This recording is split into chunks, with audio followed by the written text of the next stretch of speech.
Halo, Assalamualaikum warahmatullahi wabarakatuh. Kami dari kelompok 7 dan berikut video persembahan dari kelompok kami. Bingung deh. Anaknya ngapain ya? Gabut banget. Apa ini? Kepada seluruh kru kelompok 7, selamat datang di permainan ini. Tema games kita yaitu metode direct sampling. Persiapkan diri dan ikuti serta pahami betul-betul ilustrasi yang diberikan. CMRR atau Catch, Marking, Recapture, and Release. Nah, ini adalah salah satu metode estimasi populasi yang dilakukan dengan cara menangkap, menandai, melepaskan, dan menangkap kembali sampel sebagai metode pengamatan. Nah, CMRR merupakan salah satu metode untuk memperoleh informasi mengenai ukuran populasi yang sangat berkaitan dengan sifat mobilitas dari spesies yang diteliti. Teman-teman udah pada tahu kan metode CMRR itu apa? Nah, selanjutnya bakal ada penjelasan tentang metode direct sampling. Dalam pengujian ini terbagi yaitu untuk menghitung CMRR atau Catch, Marking, Recapture, dan Release. Dan untuk metode yang akan digunakan ini adalah banyak metode interval sampling, direct sampling, CMRR Peterson, dan CMRR Scamble. Dan akan digunakan untuk saat ini adalah direct sampling. Untuk direct sampling ini sendiri metode yang digunakan untuk mengetahui kelimpahan ikan yang ada di dalam, di mana cara penerapannya ini dengan melakukan penangkapan, penandaan, pelepasan, dan penangkapan ulang ikan. Keren banget ya, kita kayak peneliti populasi ikan. Nah, selanjutnya ini ada alat bahan yang akan dijelaskan oleh teman-temanku. Oke, selanjutnya adalah alat dan bahan yang digunakan dalam permainan ini. Di antaranya ada kacang kedelai sebanyak 500 butir, kemudian gelas cup sebanyak 2 buah, kemudian ada kertas, ada spidol permanen, ada penggaris, ada pulpen, kemudian ada kalkulator, kemudian ada sheet, kemudian ada juga piring atau wadah yang digunakan. Tahap pertama yang perlu dilakukan yaitu adalah menghitung kacang kedelainya hingga diperoleh 500 butir. Selanjutnya, jika sudah diperoleh 500 butir, bisa dimasukkan ke dalam salah satu cup dan cup lainnya digunakan sebagai penutup, kemudian dikocok.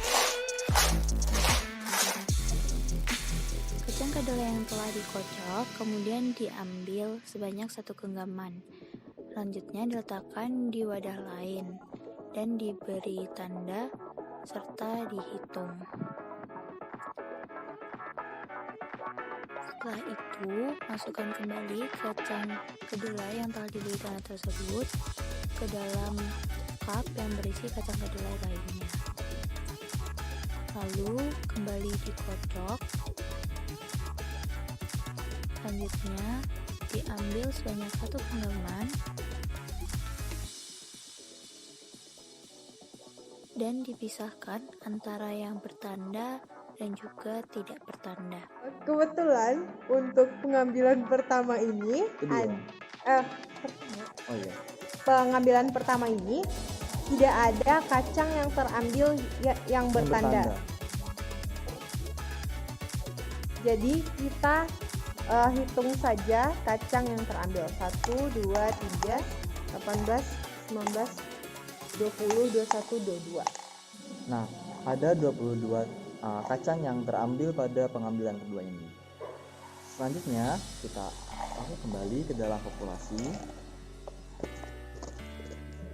dan kita kocok. Berikut merupakan sheet yang digunakan dalam perhitungan menggunakan metode direct sampling. Yang pertama ada recapture sample number. Kenapa ini ditulis sampai 10? Karena dilakukan perulangan sebanyak 10 kali. Selanjutnya, number of recapture bins merupakan jumlah dari sampel yang terambil, sedangkan number of recapture bins marked merupakan jumlah sampel terambil dan sudah bertanda.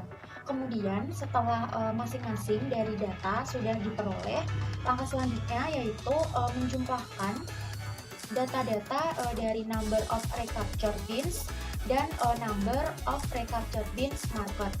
Kemudian kita mencari rata-rata dari masing-masing. Ini adalah hasil dari sampling sebanyak 10 kali. Ada data jumlah kacang yang terambil dan bertanda dan jumlah kacang yang terambil.